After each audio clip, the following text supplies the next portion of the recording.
rectified. So all deletions whichever have been made, we have certificates from each DO, they have been cross-verified. So this should rest now the issue.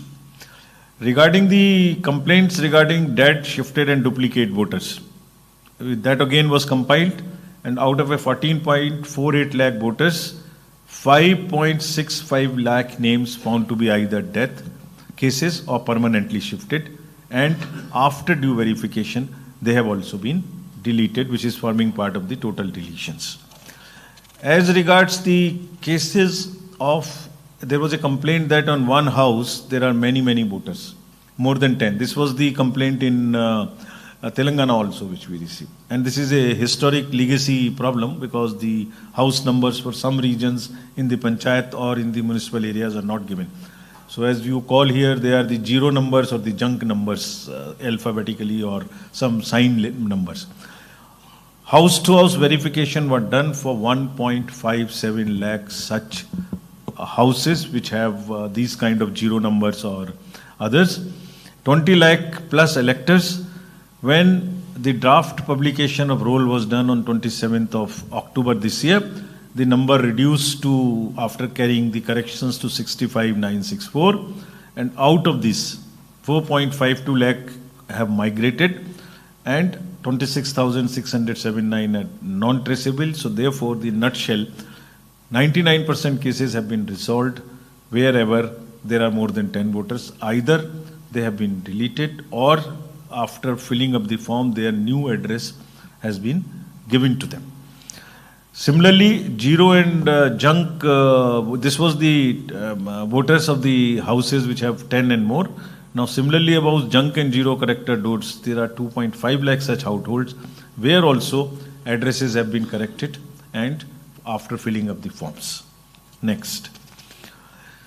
Now after completing the ER, coming to the overview of the polling stations.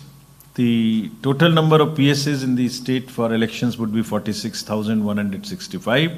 Average voters would be around 870, though maximum up to 1,500 they are permissible. Urban and rural backup is given. There would be webcast from these polling stations to know what is happening inside in around 70%. In each constituency, the Commission is attempting that in order to give empowerment again, that booths are managed by the women or by the youth and also by the persons with disability. So there would be booths in each constituency which will be managed. They will look something like this. Women, just the visual thing. We will make all extra efforts to make the voting experience very festive from our side. Next. Now each polling station would have minimum facilities assured. These are toilets, signages, drinking water, poll volunteers if some persons with disability or old age wants to get this facility, help desks, ramp, chairs, everything. Next. Senior citizens, and there are 5.8 lakh senior citizens as I mentioned before. They would be allowed voting from their houses. The 5 days after the notification, they have to fill up the form 12D.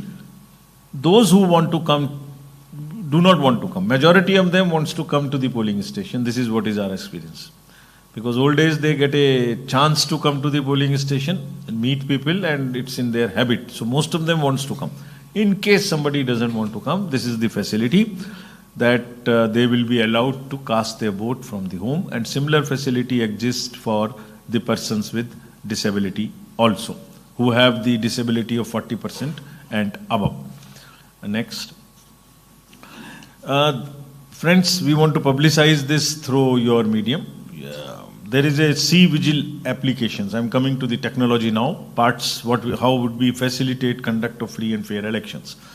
So C-Vigil is an application. Citizens be vigilant. That's what is the purpose. You can make any kind of complaint to the Commission. You can take a photo. You can type something.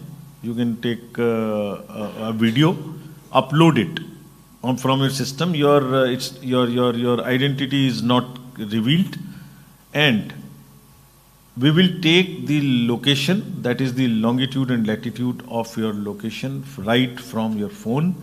Our team will reach maximum within 100 minutes to resolve that issue.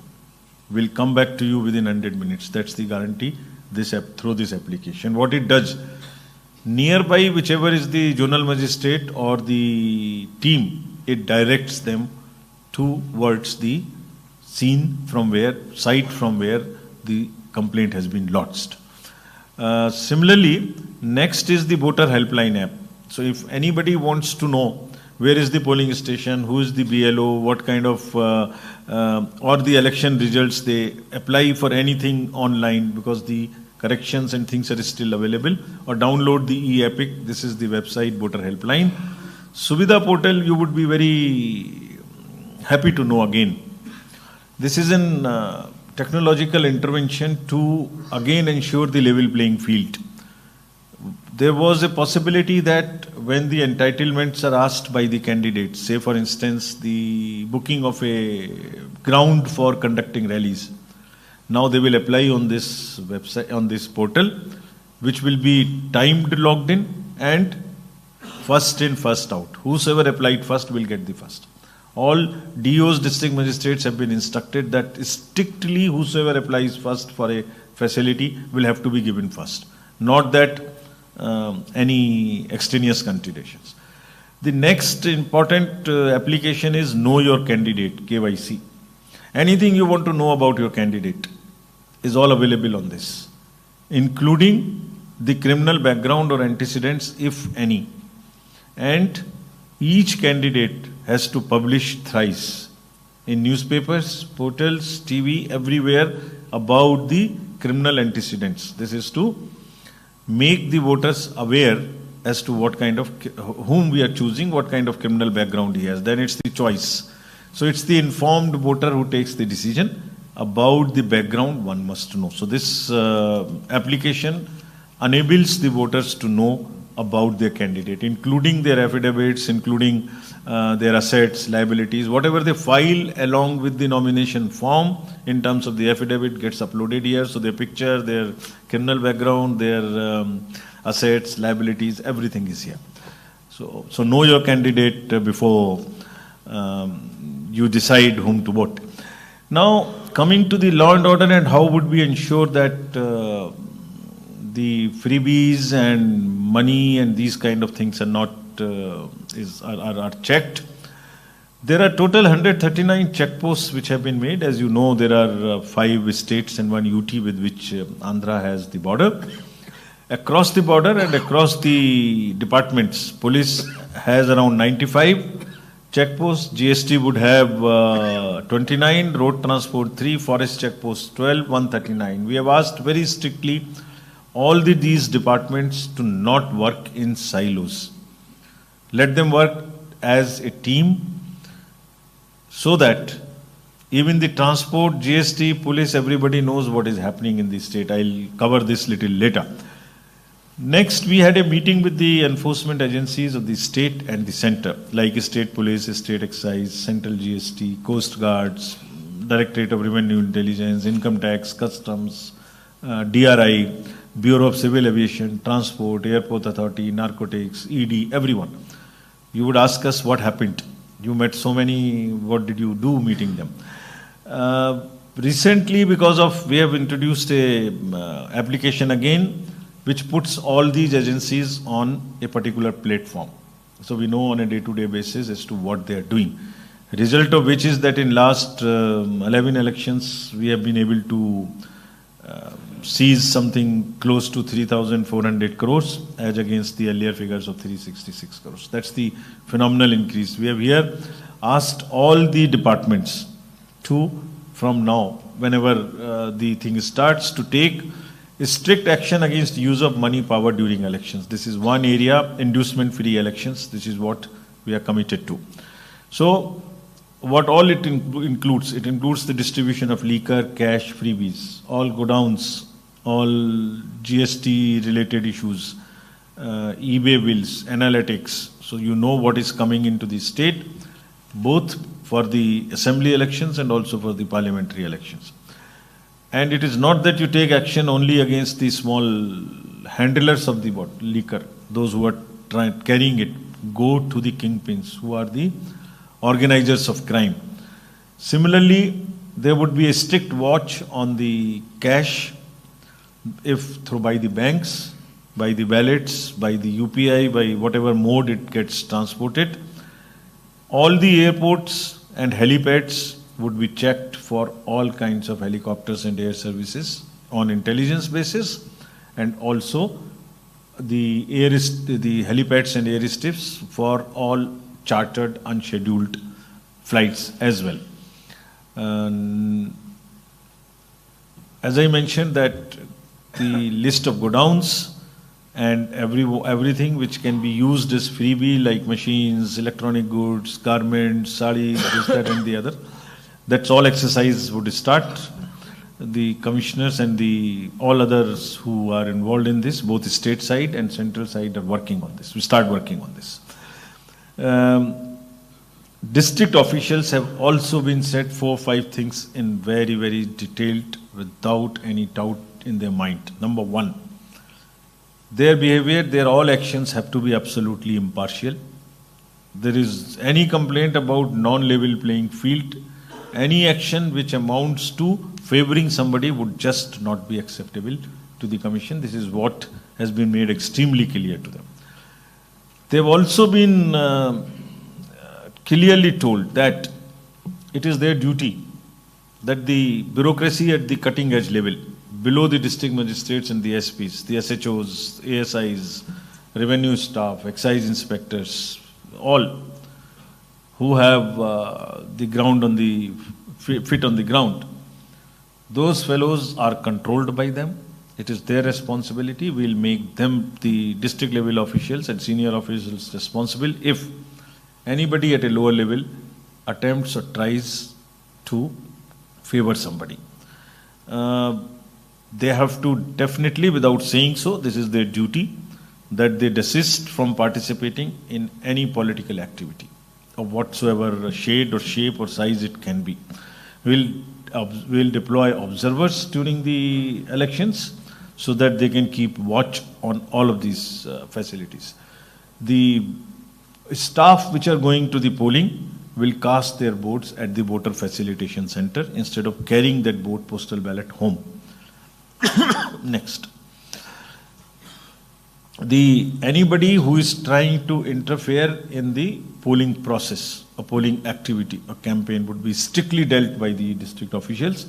All the non-bailable warrants will be executed by the police in time-bound manner. They have already started it.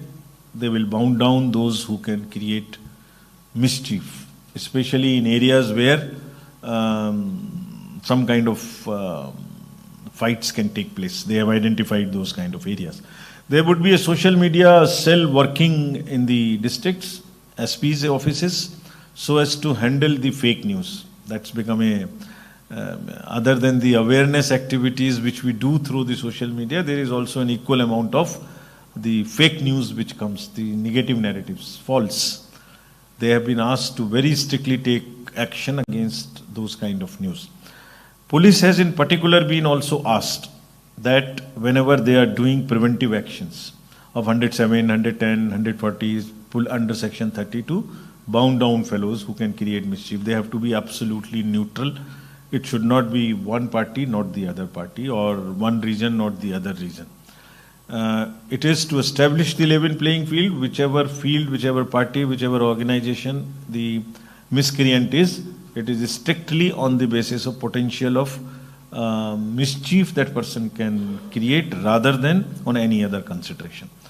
There would be an MCMC committee in each district to pre-certify the political advertisements, as is the standard practice. This is what has been told to the DOs very, very clearly. Friends, let me reiterate that we are fully committed to conduct elections free, fair. I will keep repeating: free, fair, impartial, and inducement free. This is the motto, and there are 3 basic pillars of this which we follow. Whatever we do, make it known to everybody. This is a disclosure. If there is an electoral roll, disclose it. If there is a EVM movement, disclose it. If there is whatever is happening, disclose it on the website, disclose it to the political parties. Give them free copies of the electoral roll, ask them to make observation. Second, involve everybody at every stage. So, political parties are involved at every stage of the election process, whatever it is. Randomization, employment of forces, machines, polling stations, electoral, everywhere. Media is involved by and large at every stage. It's free. Please come and see. Tell us what we need to improve. You are our best allies. It's only through you that we ensure not only what we want to say to the voters, as I am saying, please come and vote, but also through you. If you see for yourself, you know what is happening. You are there on all the booths, you know how the people are voting.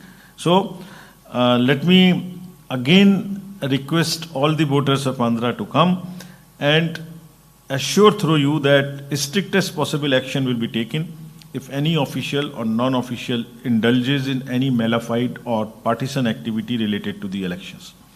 Commission will just not allow any cutting-edge official at the ground level to also disturb the level playing field. It's not only DCSPs, it is fellows officials below them as well. All political parties we have consulted. They are the important intermediaries in the process of elections. We would request all of them when the campaigning starts through you, again, to not indulge in the political discourse which is not befitting. This is what we have been doing now in last election. So the level of political discourse is not plummeting. That is what is our advice to them. That is what is our request to them.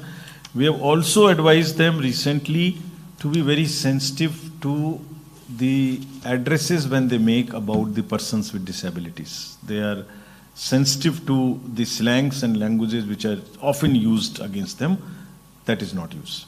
So friend, once again, thank you very much. And through you, it's again invitation, appeal, request to all the voters to come and vote and participate in the Festival of Democracy. Thank you. Thank you, sir. Thank you, sir, for this very comprehensive and crisp briefing. Now the floor is open for questions. Please raise your hands. The mic will come to you. Please. This mic.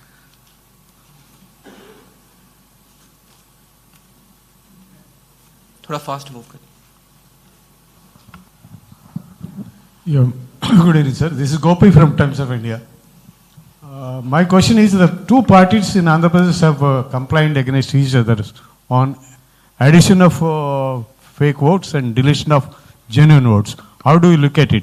My second question is that the people who have voted in Telangana in the recent general elections there, they are coming here and registering their names in the voter list. How do you prevent it, or what do you do with that? Thank you. More questions?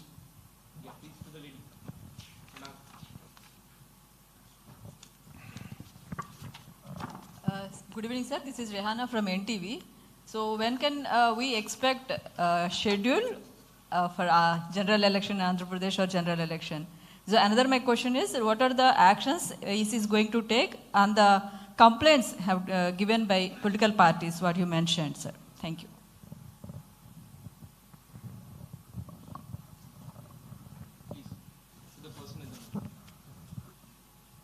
Good evening, sir. I am Raghavendra from the Hindu. I would want to know whether this VVPAT facility is still intact and how is it being used over the years? Say again. VVPAT. Thank you. We'll take one more question.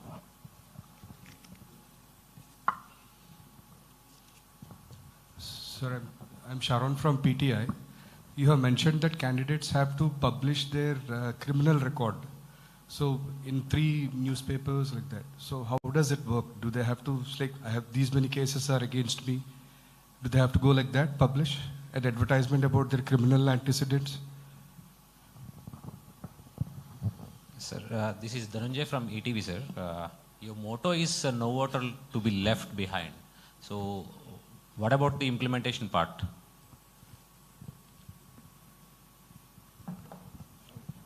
Sir, my name is Mukkanti, Act TV, sir. Sir, some of the political party requested please make a schedule, single schedule, Telangana and Andhra, it in single schedule. That is either first or last. It is possible or not? So, about the first question, deletions and additions, I explained to you in detail. Each and every deletion which has happened since 6th of January 2022 has been verified. And whichever party made that complaint, a reply has also been sent to them. So the position is additions, deletions. Both have been checked and verified and parties informed. We further request, even if something is left, the responsibility of the officers is to have a pure and a healthy electoral roll. So what you are talking about is the purity part of it. So even if there is something left, we are open, let us get it. We have in writing replied to those parties with each case. There were 5-6 complaints in 5-7 constituencies, each and every one. We have details, we can give it to you. The second part, last question first. No voter to be left behind. This is the purity part of this is the healthy part of the electoral roll. So how do we ensure that no voter is left behind? There are a number of ratios which we follow. So there is a population which we know. Of that population, how much is above 18 years of age? That also is an estimation we know. The last census is of course 2011. We don't have 2021 census. But each constituency wise, we find out an electoral and population ratio. So that EP ratio tells us that we are there on the dot or not. We then calculate how many are there between 18 to 19. How many are there between 18 to 29? How many are there between this age profile, this age group? How many women? How many this? How many PWDs? So we take the data from the Social Justice Department also as to how many people are getting scholarships. So that if there is a gap. So electoral roll is pure. We make it closest possible to the EP ratio. That is how we ensure that no voter is left behind. But what is the problem? This is only the electoral roll part. But how do we bring them to the polling station? So that's an appeal through you. So there are two kinds of things. One is, which we will appeal again and again, though the voting percentage in Andhra is quite good. And women are more, so they definitely vote. But through you, youth, young voters come and vote. All district magistrates, collectors are doing that special drive to go to colleges, to go to the to appoint them as brand ambassadors, the youth fellows. But through you, we say that you please do come definitely. I say in a language that if you keep whole day doing the social media pressing button, please come once and press the button of the ballot unit also. Similarly, the second is the urban apathy, which is also one area which we again want to appeal through you that people living in urban areas should come and vote. So that addresses our efforts for the no one should be left behind. As about the criminal cases, the advertisement would say, these are the cases against me, against the candidate, filed so and so, this is the section, all details will have to come in that. It has to publish so that the people know, voter knows before deciding that what are the kind of charges. So this, and we report this after the elections, we compile and report also to the Supreme Court as to how many have filed, how many have not filed, this is what are the cases, this is what it is. Schedule, you would come to know whenever we decide through the press. We declare it first to the press. Nobody knows when it is happening, and whenever first it is decided, it immediately in half an hour's time we go to the press so that it doesn't get leaked. So you would know this. Single schedule for Telangana and Andhra you mentioned. What you have in mind is that people do not cross from here to here and vote both the places. This is what is the purport of the question which was again asked as to how Telangana and AP. So the rule position is, you have to be an ordinarily resident of a particular place in order to be a voter. It is not necessary that you have properties or you have other things out here. anybody can be a voter only in one place. He cannot be a voter at two places. This is a crime. We have instructed everybody that such instances, if anybody is living here ordinarily, he can definitely be a voter here. If anybody only have properties and some ancestral things here but not living here, cannot be a voter here. So everybody has been interested that if there is any case of a false statement which one gives at the time of becoming a voter, saying I'm an ordinary resident, and if one tries to be at two places, there is a criminal action which follows. I think I have answered all questions. Anything else? Thank you very much. My second question is not answered. The people who are voted in Telangana are now coming to Andhra Pradesh. No. So if they are living here for the period which entitles them to be of an ordinary resident here, then only they can be voter. And this stage, SSR is already over. They have not passed that much of time since the Telangana elections.